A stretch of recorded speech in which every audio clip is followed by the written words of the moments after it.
এটি হচ্ছে চা বাগান, যেটি বাংলাদেশে একমাত্র সিলেট বিভাগেই রয়েছে। তবে ভারতবর্ষে চায়ের বাণিজ্যিক চাষ শুরু হয় ব্রিটিশদের হাত ধরে।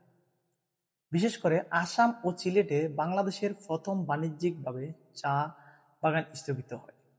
সিলেটের মালচিছড়াতে 1857 সালে শুরু হলেও প্রাচীনকালে চা মূলত চীন এবং দক্ষিণ পূর্ব এশিয়ার স্থানীয় একটি পানীয় খাবার ছিল শুধুমাত্র।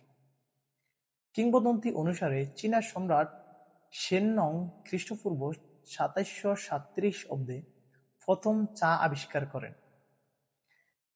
ধীরে ধীরে চা চীন থেকে অন্যান্য দেশে ছড়িয়ে পড়ে এবং 1650 খ্রিস্টাব্দ থেকে চীনে বাণিজ্যিকভাবে চা উৎপাদন শুরু হয়।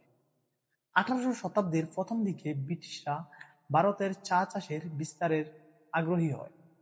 তারা আসার এবং তৎসংলগ্ন অঞ্চলে চা চাষ শুরু করে। 1818 সালে ভারতবর্ষের চা চাষের সূচনা হয় এবং 1855 সালে ব্রিটিশরা সিলেটের প্রথম চা গাছ খুঁজে পায়।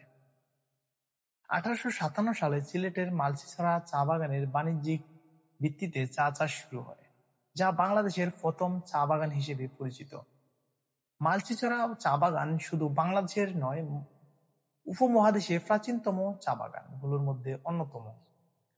সুতরাং চায়ের ইতিহাস অন্যদিকে যেমন সুপ্রাচীন, তেমনি ভারতবর্ষে এবং বাণিজ্যিক যাত্রা ব্রিটিশ শাসনের হাত ধরে শুরু হয়।